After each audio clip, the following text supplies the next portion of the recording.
to teach you another Pokemon competitive build, and this is for Aerodactyl. Alright, so we're gonna go into the summary of Aerodactyl, and I'm going to show you what kind of ability I have. So for the ability for Aerodactyl I have is a Nerve, and this allows your opponent not to use their berry. So if your opponent has a berry attached to his Pokemon, this hidden ability is useful. Now to get this ability of a Nerve, you had to get it through breeding from, if there's another person that had an Aerodactyl that had this Unnerve ability, you would be able to get it through them.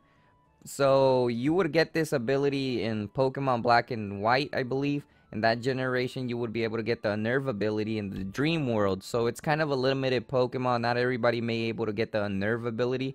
But if you can't get this, Pressure will be a really good ability to have for Aerodactyl as well. So it doesn't really matter what kind of ability you have. It's all up to your personal preference and which one you can get. Now I like Unnerve. Unnerve is my favorite, but if you can't get it, you can't get it.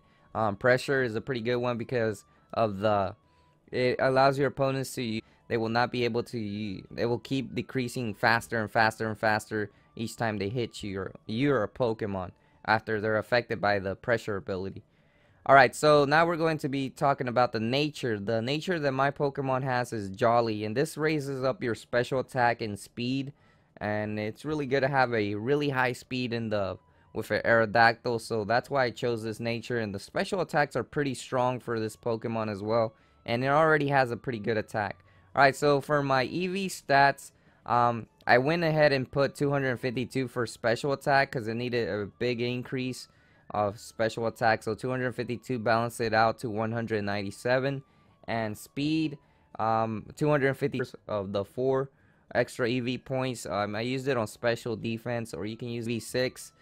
31 on each stat. That would help you even more because that's really helpful when it comes to this in the Pokemon, to have the 31 stats on each one. The moves of this Aerodactyl.